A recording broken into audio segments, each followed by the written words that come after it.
السلام علیکم ورحمۃ اللہ وبرکاتہ۔ الحمد للہ نحمدہ ونستعینہ ونستغفرہ ونؤمن بہ ونتوکل علیہ ونعوذ باللہ من شرور انفسنا ومن سیئات اعمالنا۔ قال اللہ تعالی فی القرآن المجید والفرقان الحمید، فاعوذ باللہ من الشیطان الرجیم، بسم اللہ الرحمن الرحیم۔ وورث سلیمان داؤد وقال یا ایھا الناس علمنا منطق الطیر وأوتینا من کل شیء ان ھذا لہو الفضل المبین۔ صدق اللہ العظیم۔ معزز و محترم اساتذہ اکرام اور عزیز طلبہ، آج کے اس ہفتے واری اجتماع کے اختتام کے موقع سے جس عنوان اور موضوع کے تحت خلاصہ درس قرآن پیش ہے وہ ہے حضرت سلیمان علیہ السلام کی نبوت اور حکومت۔ یعنی حضرت سلیمان علیہ السلام اللہ کے نبی بھی تھے اور بادشاہ بھی تھے، اور آج کے اس درس کا تعلق گزشتہ کے درس سے بھی جڑا ہوا ہے۔ گزشتہ کے درس میں حضرت داؤد علیہ السلام کی نبوت اور حکومت کا تذکرہ تھا، تو رشتے میں حضرت سلیمان علیہ السلام حضرت داؤد کے بیٹے ہوتے اور وہی کام انہوں نے انجام دیے جو حضرت داؤد علیہ السلام نے دیے تھے۔ حضرت داؤد علیہ السلام کی نبوت اور حکومت کا تذکرہ قرآن مجید میں 4 مقامات پر 4 صورتوں میں صراحت اور وضاحت کے ساتھ ہے۔ کہیں پر مختصر ہے اور کہیں پر طویل تفصیل کے ساتھ ہے۔ سورہ نمل کے 2 رکوع میں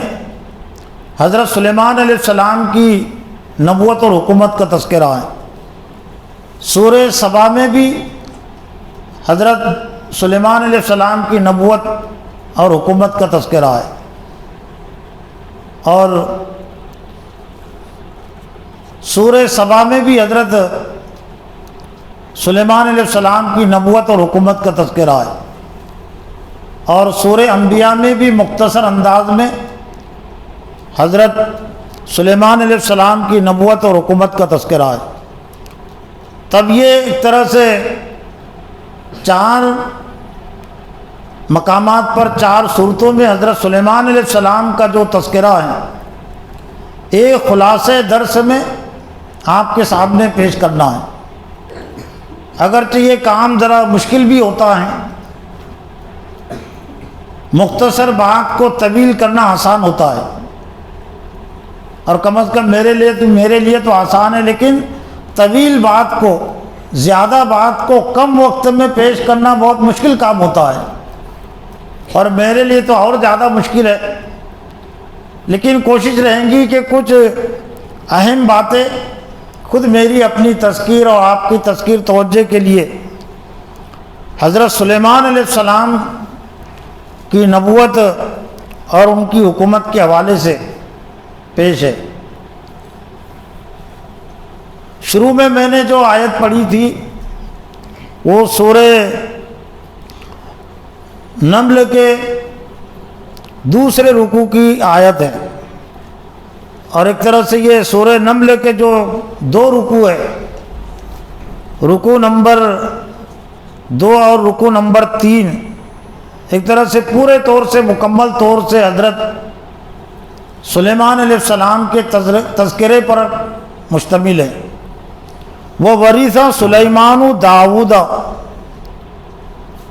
اور وارث بنے حضرت سلیمان حضرت داؤد کے۔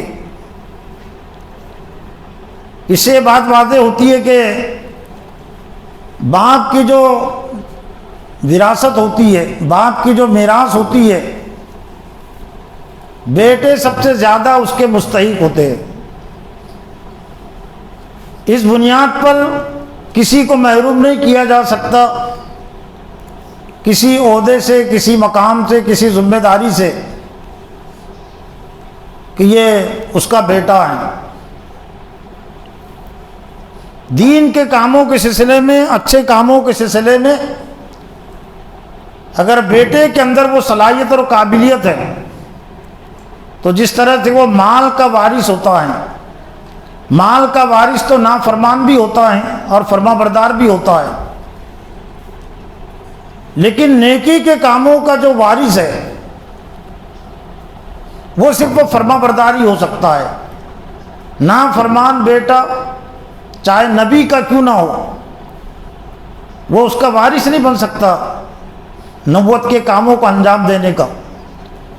اور اس کو ذمہ داری نہیں دی جا سکتی۔ لیکن نبی کا بیٹا ہے، لیکن وہ فرما بردار ہے، نبی کے اپنے باپ کے نقش قدم پر وہ چل رہا ہے، تو وہ زیادہ مستحق ہے۔ تو وہ ورث سلیمان داؤد، چونکہ حضرت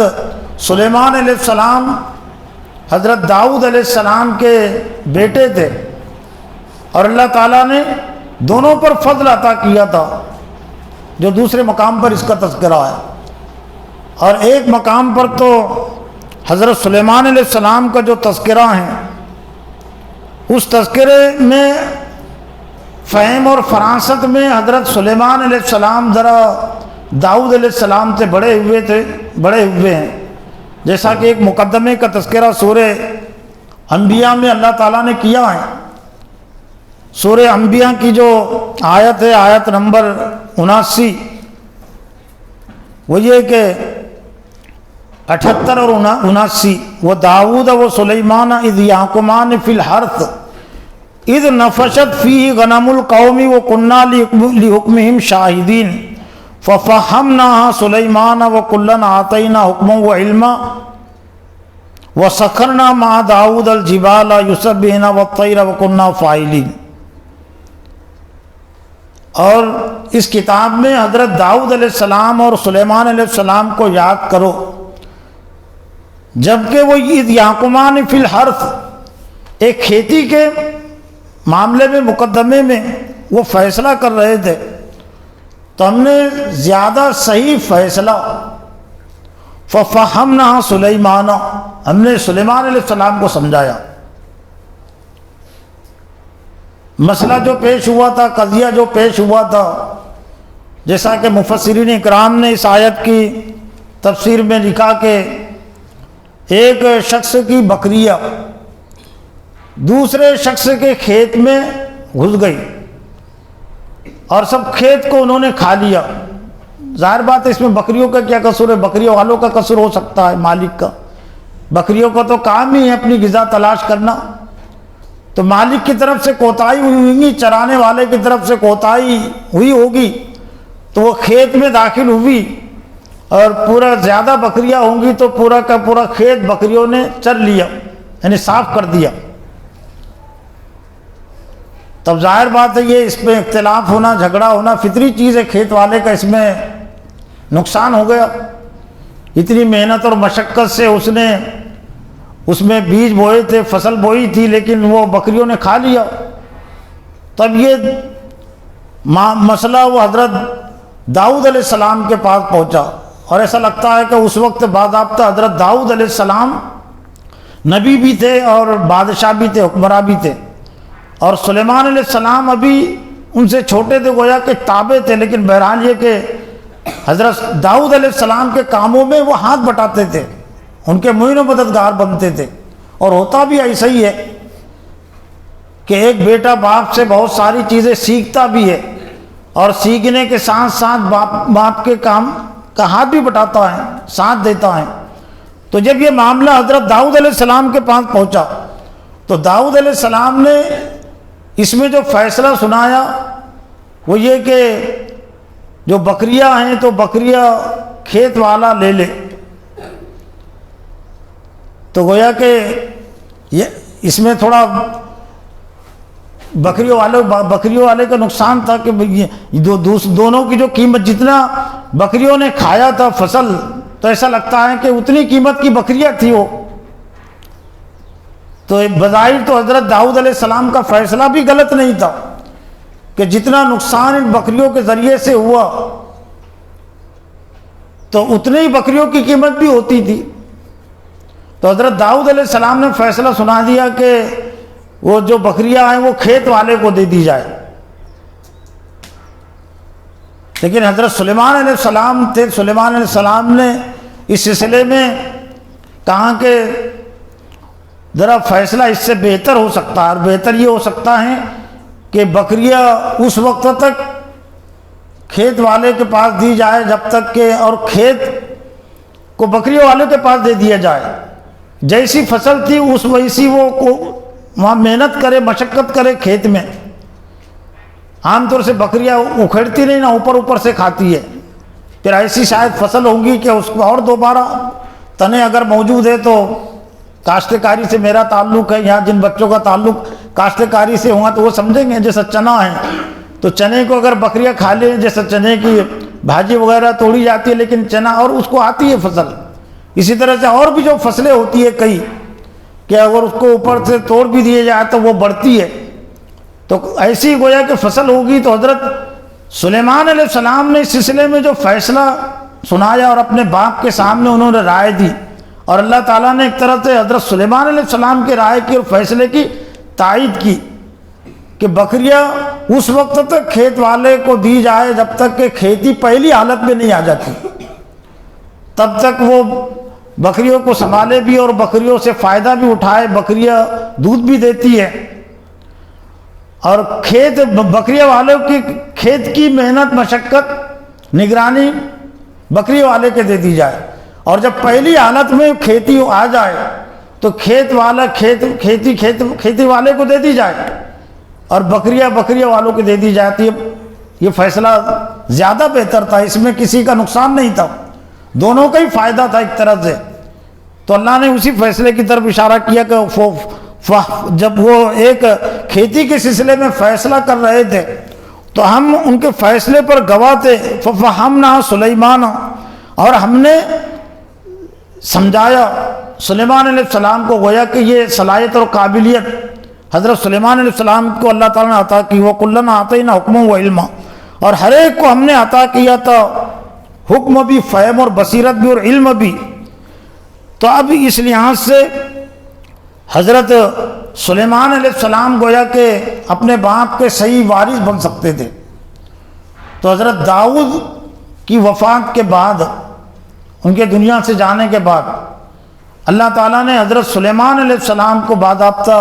نبی بھی بنایا اور ان کو بادشاہت بھی عطا کی. اور جس طرح سے حضرت داؤد علیہ السلام کو اللہ تعالیٰ نے کچھ معجزے کے طور پر چیزیں عطا کی تھی، خاص طور سے لوہا ان کے لیے اللہ نے نرم بنا دیا تھا. لوہے کو نرم کرنے کے لیے بہت زیادہ محنت کرنی پڑتی ہے، آگ جلانی پڑتی ہے تب کئی لوہا نرم ہوتا ہے. لیکن ایسا لگتا ہے کہ اتنے سارے وسائل اور ذرائع اس وقت نہیں تھے، اتنے افراد نہیں تھے. تو اللہ تعالیٰ وَعَلَنَّا عَلَوْا الْحَدِيدِ جس کا تذکرہ اس سے پہلے آ چکا. تو مفسرین نے کہا کہ حضرت داؤد علیہ السلام جب لوہے کو اپنے ہاتھ میں لیتے تو جس طرح سے چاہے اس طرح کر دیتے. یہ کوئی تعجب کی چیز نہیں ہے، ہر چیز اللہ کے تابع ہے. اللہ نے جہاں لوہے کو سخت بنایا تو اللہ تعالیٰ نے لوہے کو ان کے لیے نرم بھی کر دیا تھا. تو حضرت سلیمان علیہ السلام کو بھی اللہ تعالیٰ نے بہت ساری چیزیں عطا کی تھی جو نبوت کے اور حکومت کے کاموں میں انجام دینے کے لیے معین و مددگار تھی. جو چیزیں ان کے لیے تابع کی گئی تھی، یا ایھا الناس، حضرت سلیمان علیہ السلام نے کہا یا ایھا الناس، اے لوگو، علمنا منطق الطیر، ہم کو علم دیا گیا ہے پرندوں کی بولیوں کا. پرندوں کی بولیوں کا علم سے مراد ہے کہ پرندے جو کچھ اپنی آواز میں بولتے ہیں، آواز کرتے ہم نہیں سمجھ سکتے، ہم تو صرف آواز ہی سمجھ سکتے ہیں.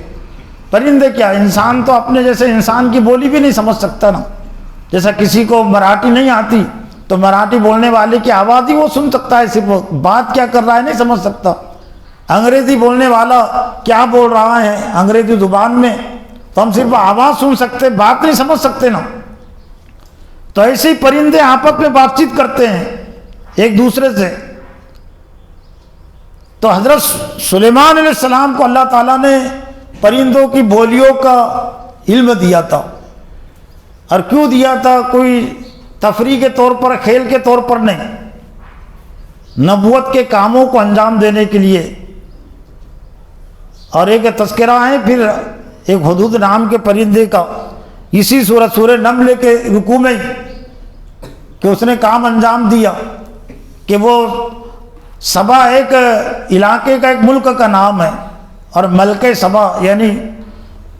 سبا کی بادشاہ. عام طور سے مفسرین نے اس کا نام بلقیس لکھا. تو ایک موقع سے وہ ہدہد پرندہ اڑتا ہوا گیا اور وہاں جا دیکھا اس نے کہ لوگ جو ہے تو چاند اور سورج کو سجدہ کر رہے ہیں. حضرت سلیمان علیہ السلام نے پرندوں کا جائزہ لیا، تفقد الطیر، لیکن ہدہد کو انہوں نے نہیں پایا. اسی رکوع میں تذکرہ ہے ہدہد کو. تفقد الطیر فقال ما لی لا ارى الهدهد ام كان من الغائبین لأعذبنه عذابا شديدا او لأذبحنه او ليأتيني بسلطان مبين فمكث غير بعيد فقال احطت بما لم تحط به وجئتك من سبأ بنبأ يقين إني وجدت امرأة تملكهم وأوتيت من كل شيء ولها عرش عظيم وجدتها وقومها يسجدون للشمس من دون الله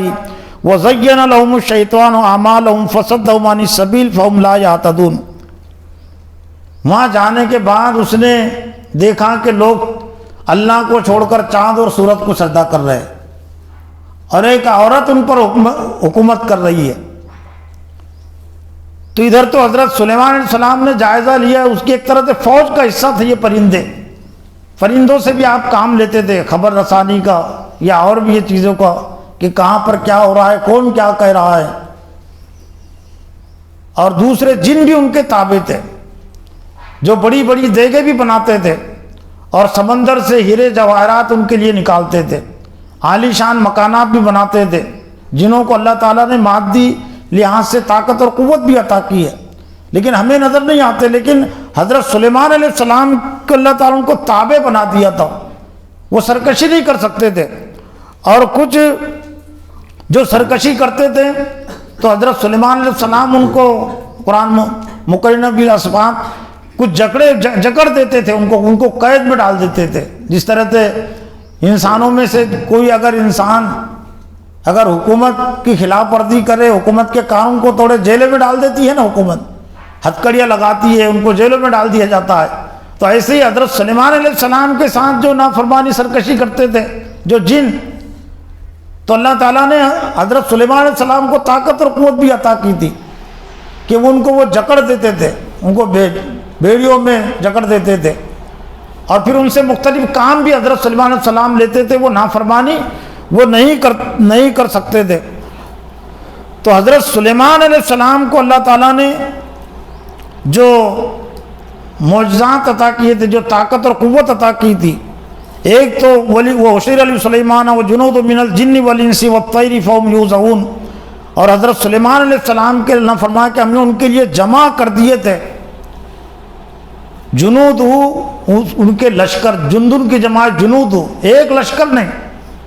کئی لشکر اس طرح سے مخلوقات میں ان کے لیے اللہ نے جمع کر دیے تھے، تابع کر دیے تھے. من الجن والانس، جنوں میں سے بھی اور انسانوں میں سے بھی. جہاں پر جنوں سے کام لینا ہوتا تھا جنوں سے کام لیتے تھے،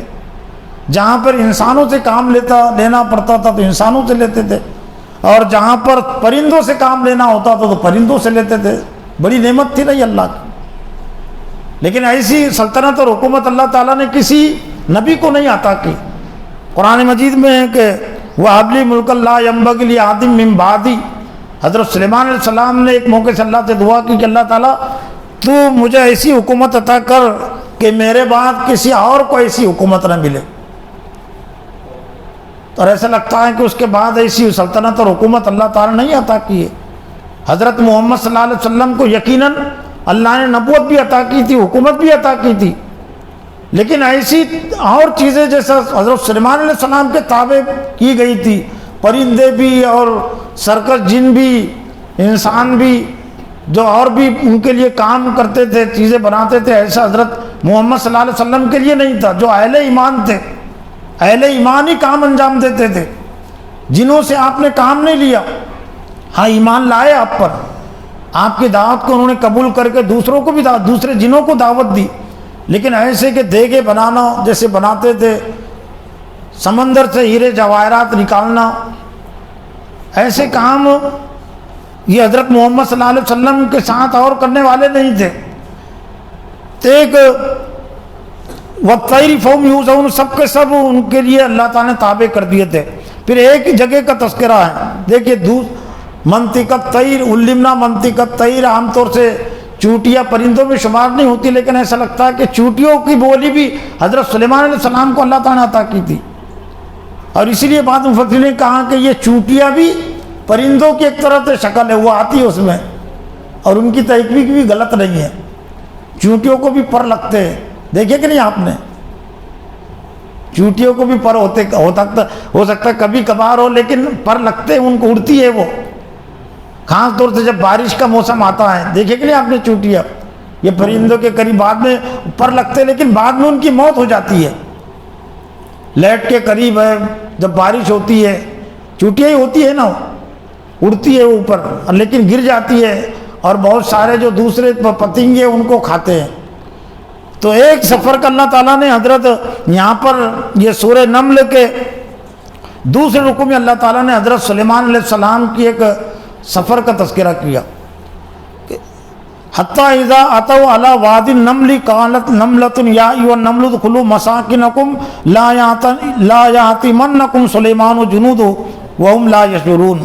فتبسم ضاحکا من قولها وقال ربی اوزعنی ان اشکر نعمتک التی انعمت علی وعلی والدی وان اعمل صالحا ترضاہ وادخلنی برحمتک فی عبادک الصالحین۔ حضرت سلیمان علیہ السلام اپنے لشکر کے ساتھ ایک مقام سے گزر رہے تھے فلسطین میں، فلسطین جو آج یہ ہے جہاں پر یہ اسرائیل نے قبضہ کر رکھا ہے، اور حماس اس کے قبضے سے چھڑانے میں لگی ہے، تو زیادہ تر انبیاء علیہ السلام کی حکومت کا یہی مرکز رہا ہے۔ حضرت سلیمان علیہ السلام کی حکومت کا مرکز بھی یہی فلسطین تھا، بیت المقدس۔ حضرت داؤد علیہ السلام کی حکومت کا مرکز بھی، اور انبیاء بنی اسرائیل کی جو تاریخ ہے وہ زیادہ تر یہ بیت المقدس سے اور مسجد اقصیٰ سے جڑی ہوئی ہے،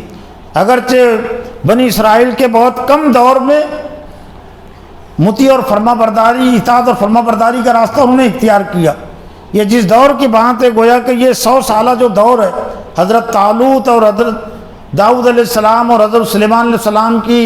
حکومت اور نبوت کا زمانہ، یہ 100 سال پر مشتمل ہے۔ یہ بنی اسرائیل کی تاریخ کا ایک طرح سے دور عروج ہے،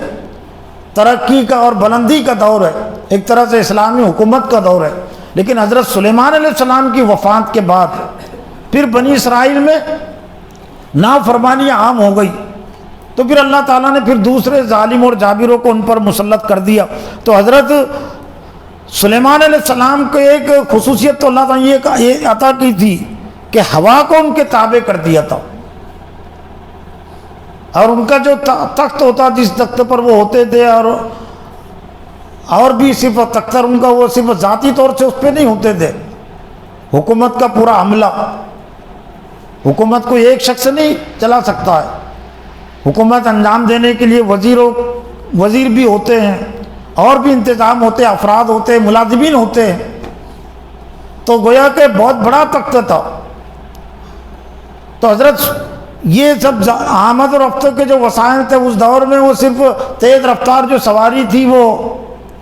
گھوڑا تھی،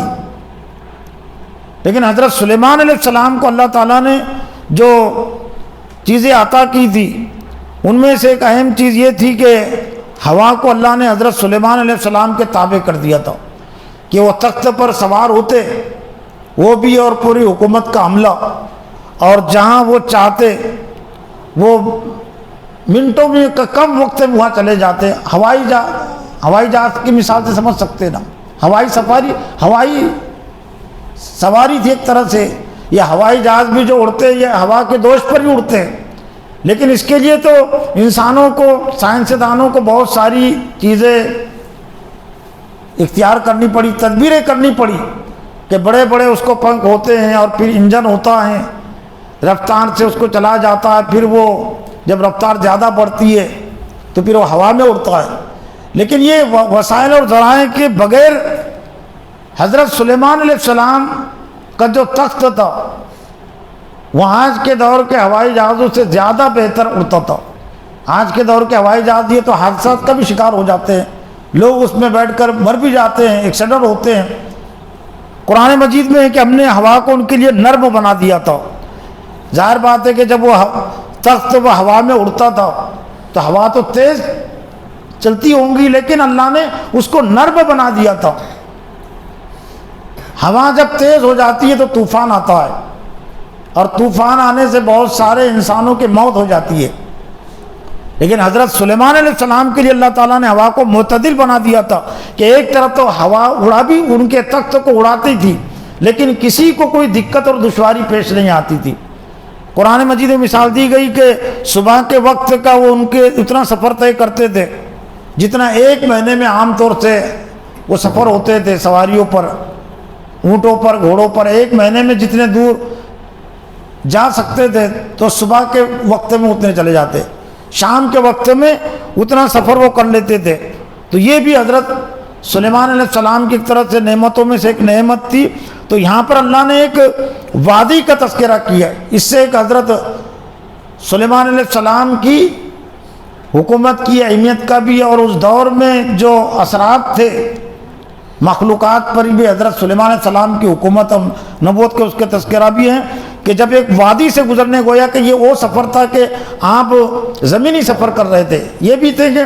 جب تک وہ چاہتے زمین پر سفر کرتے، قریب جانا ہوتا تو زمینی سفر کرتے، اور جب دور جانا ہوتا تو پھر یہ تخت ہوا کا سہارا لیتے۔ تو یہاں پر جس چوٹی کا تذکرہ ہے تو گویا کہ وہ سفر ان کا زمینی تھا، ہوا میں اگر تخت پر اڑتے تو چوٹیوں کو کہا اس سے کوئی دشواری پیش آنے والی تھی، لیکن لشکر جب آنے لگا تو چوٹی نے کہا کہ ایک وادی سے گزرنے لگے، اذا اتوا علی وادی النمل قالت نملۃ یا ایھا النمل ادخلوا مساکنکم، کہا کہ چوٹی نے کہا کہ اے چوٹیوں اپنے اپنے گھروں میں بلوں میں داخل ہو جاؤ، لا یاتمنکم سلیمان و جنودہ۔ حضرت سلیمان علیہ السلام چوٹی کی بات کو یہ سن سکے، سمجھ سکے، تب یہ قرآن میں محفوظ رہی نا، ورنہ حضرت سلیمان علیہ السلام نہیں سن سکتے تھے، نہیں سمجھ سکتے تھے، اس کا تذکرہ قرآن مجید میں کیسے ہوتا۔ تو چوٹیوں نے کہا کہ اے چوٹیوں اپنے اپنے گھروں میں بلوں میں داخل ہو جاؤ، کہیں ایسا نہ ہو کہ سلیمان علیہ السلام اور اس کا لشکر تمہیں روند ڈالے، وہم لا یشعرون، اور ان کو محسوس بھی نہ ہو۔ ظاہر بات ہے آدمی اپنے آپ کو چوٹیوں کے، اپنے پیروں کو چوٹیوں پر پڑنے سے نہیں بچا سکتا، کتنی چوٹیاں اسے مرتی ہوں گی اور کتنی زندہ رہتی ہوں گی ہم نہیں جان سکتے نا۔ تو چوٹی گویا کہ چوٹیوں میں بھی اپنی نسل سے متعلق، اپنے خاندان سے متعلق کتنی ہمدردی ہوتی ہے، اس سے انسانوں کو بھی ایک طرف سے سبق ملتا ہے نا کہ انسان تو اشرف المخلوقات ہے، تو انسان کو زیادہ فکر ہونی چاہیے انسانوں کی تباہی و بربادی کی اور ان کو بچانے کی، کہ ایک چوٹی کو اس بات کی فکر ہو گئی کہ سلیمان علیہ السلام جو لشکر سمیت گزر رہے ہیں تو کہیں یہ چوٹیاں ان کے پیروں تلے روندی نہ جائے، ان کی موت نہ ہو جائے، تو اپنی چوٹی، اپنی دوسری چوٹیوں کو آواز دے کر کہہ رہی کہ اے چوٹیوں اپنے اپنے بلوں میں داخل ہو جاؤ، گھروں میں داخل ہو جاؤ، لا یاتمنی، کہ کہیں سلیمان علیہ السلام اس کا لشکر تمہیں رون نہ ڈالے اور ظاہر کو ان کا کوئی شعور احساس نہ ہو۔ فتبسم ضاحکا من قولها، ہنسی کی بات ہے، یہ خوش ہونے کی بات ہے۔ حضرت سلیمان علیہ السلام چوٹی کے بات سن کر سمجھ کر مسکرا گئے، ان کو ہنسی آ گئی۔ ہنسی اس بات پر آئی اور آنا بھی چاہیے کہ اتنی چھوٹی سی جان ہے لیکن اپنے نسل کی، اپنے خاندان کی اس کو اتنی فکر ہے کہ ان کو بچانے میں لگی ہوئی ہے۔ وقال، اور پھر اللہ نے ان کو جو نعمت عطا کی تھی گویا کہ شکر گزاری کے طور پر بھی، چوٹی کتنی چھوٹی ہوتی ہے، اس میں کیسی آواز اور کیسے کون سنے گا اور کون سمجھے گا، لیکن گویا کہ لشکر سے دور ہی سے آواز آ گئی نا قریب کی تو چیز ہو نہیں سکتی. ابھی لشکر گزرا نہیں وادی میں, لیکن وہ وادی میں سے وہ چوٹی آواز دے رہی ہے سلیمان علیہ السلام کے لشکر کے پہنچنے سے پہلے. لیکن ادھر اللہ نے سلیمان علیہ السلام کو آواز پہنچا دی. تو اللہ تعالیٰ کے شکر گزاری کے طور پر بھی ایک طرح سے ان کو خوشی ہوئی اور ان کو ہنسی آئی کہ اللہ تعالیٰ نے مجھے کیا نعمت عطا کی ہے کہ قال ربی اوزینی ان اشکر نعمتک التی انعمت علیہ, کہ اللہ انہوں نے کہا کہ اے میرے رب تو نے مجھے توفیق عطا کی ہے کہ میں تیری نعمت کا شکر بجا لاؤں جو تو نے مجھ پر انعام کی ہے. علیہ و علی والدیہ, مجھ پر اور میرے والد پر. وان عامل صالحا ترضاہ, اور یہ کہ میں نیک اعمال کروں جس سے تو راضی ہے. وادخلنی برحمتک فی عبادک الصالحین, اور تو مجھے داخل کر اپنے نیک بندوں میں. یہ دراصل کردار,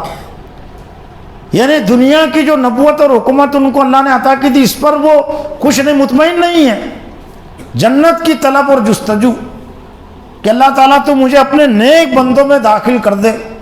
یہ اصل مومن کی معراج ہے, یہ اصل مومن کا مقام ہے.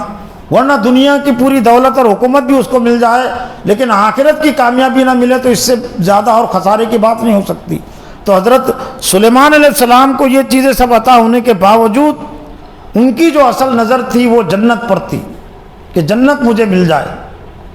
جنت کی طلب اور جستجو میں گویا کہ وہ زندگی گزار رہے تھے. اور پھر وہ جو پرندے کا جو تذکرہ ہے کہ جب انہوں نے جائزہ لیا تو غائب پایا, لیکن آ کر اس نے حضرت صلی اللہ علیہ وسلم نے کہا کہ اگر وہ چونکہ بغیر اجازت کے گیا تھا وہ, تو حضرت سلیمان علیہ السلام نے جائزہ لیا, حدود کو نہیں پایا, تو کہا کہ اگر کوئی اس نے غیر حاضری کا عذر پیش نہیں کیا تو اولاد بہانہ ہو, یا تو میں اس کو ذبح کر دوں گا, لأعذبنہ عذابا شدیدا, یا پھر سخت اس کو سزا دی جائے گی. لیکن پرندوں کے بس میں نہیں ہے اللہ کی نافرمانی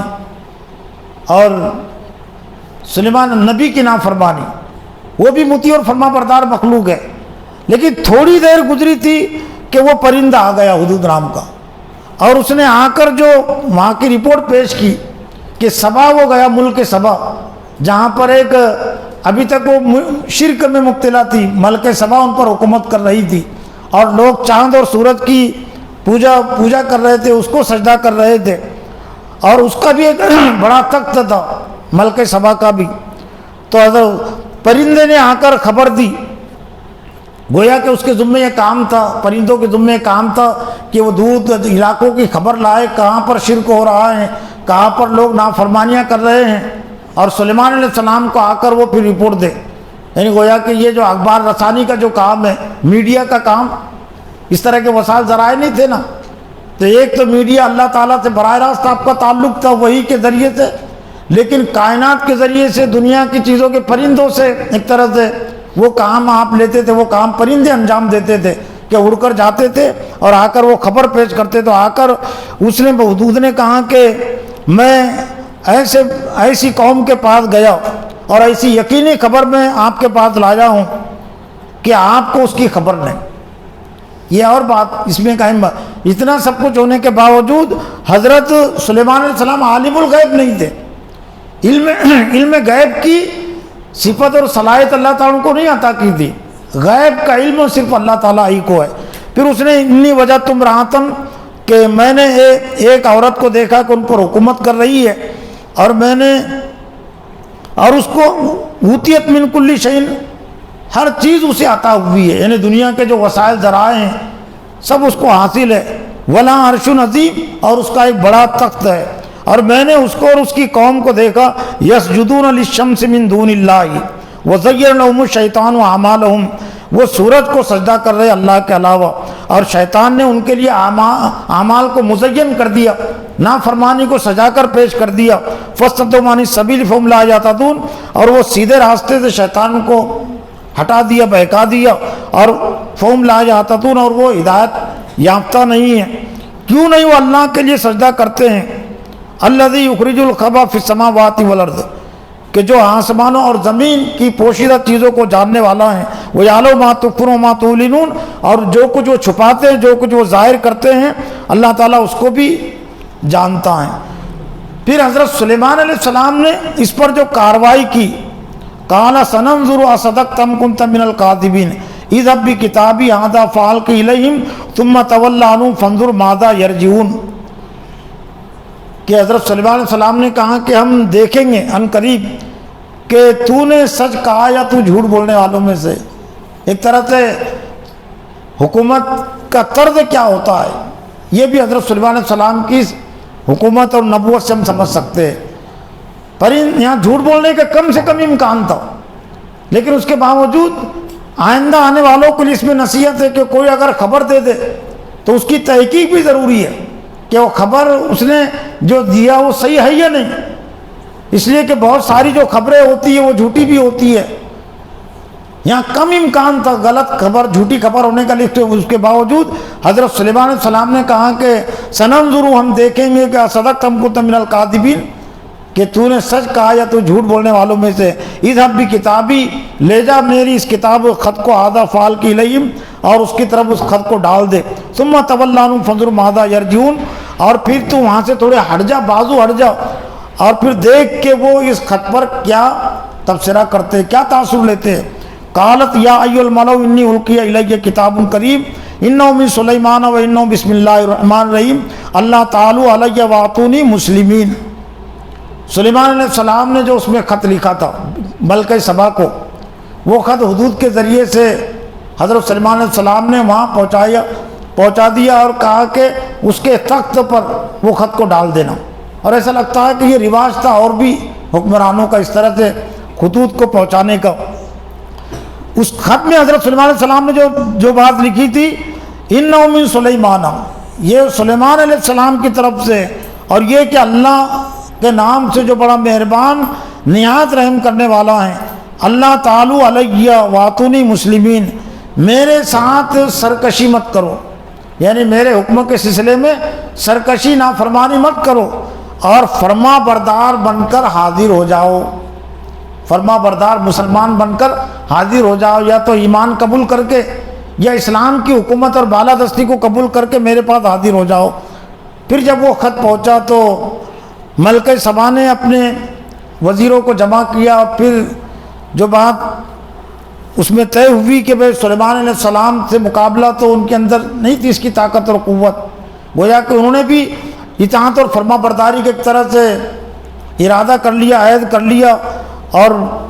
وہاں پر پہنچنے سے حضرت سلیمان علیہ السلام کو بھی اس کی اطلاع ہوئی کہ یہ مطیع اور فرما بردار کی حیثیت سے آ رہی ہے، تو سلیمان علیہ السلام نے اور زیادہ اس کو متاثر کرنے کے لیے اور اللہ تعالیٰ کی عظمت اور قدرت جو ان کے ساتھ تھی، جو نعمت تھی، اس کے عملی مظاہرے کے طور پر کہا کہ کون ہے جو اس کے پہنچنے سے پہلے اس کا تخت میرے پاس لے آئے۔ تو ایک عفریت نام کے جن نے کہا کہ میں مجلس ختم ہونے سے پہلے تخت لے کر آتا ہوں، دوسرے نے کہا کہ پل جھپکنے سے پہلے آپ کے پاس وہ تخت لے کر آتا ہوں، اور اس نے وہ پل جھپکنے سے پہلے ہی تخت حاضر کر دیا بلقیس کا، اس کے آنے سے پہلے جس کا تذکرہ ہے۔ بہرحال یہ کہ حضرت سلیمان علیہ السلام کی نبوت اور حکومت میں امت مسلمہ کو جو سبق ملتا ہے، عام انسانوں کو جو سبق ملتا ہے کہ اگر اللہ تعالیٰ کچھ نعمتیں اور کچھ خصوصیتیں عطا کرے تو وہ نعمتوں کا حق یہ ہے کہ ان کو اللہ کی اطاعت اور بندگی کے لیے استعمال کیا جائے، دنیا سے ظلم و ستم کے خاتمے کے لیے اور دین کو غالب کرنے کے لیے ان نعمتوں کا وسائل کا استعمال کیا جائے، نافرمانیوں سے لوگوں کو بچانے کے لیے، نہ یہ کہ اپنی بڑائی اور طاقت اور قوت کے لیے استعمال کرے، جیسا کہ عام طور سے اللہ کے رسول کے دور میں بھی جن لوگوں کے پاس طاقت اور قوت تھی وہ اس کا غلط استعمال کر رہے تھے، آج بھی جن لوگوں کے پاس طاقت اور قوت ہے اس کا وہ غلط استعمال کر رہے ہیں۔ حضرت سلیمان علیہ السلام، حضرت داؤد علیہ السلام اور بھی انبیاء کی تاریخ و کردار سے ہم کو یہی سبق ملتی ہے کہ جو نعمتیں اللہ نے ہم کو عطا کی ہم اس کی قدر کریں، اور شکر گزاری کے طور پر ہم اللہ کی نافرمانی سے بچے اور اللہ کے دین کی خدمت بھی انجام دے، اور اس کی نافرمانی سے خود بھی بچے اور دوسروں کو بچانے کی کوشش کرے۔ وآخر دعوانا ان الحمدللہ رب العالمین۔ وقت زیادہ ہو گیا لیکن پھر بھی باتیں نہیں ہوئی، اب میں سمجھتا ہوں کہ کافی ہے۔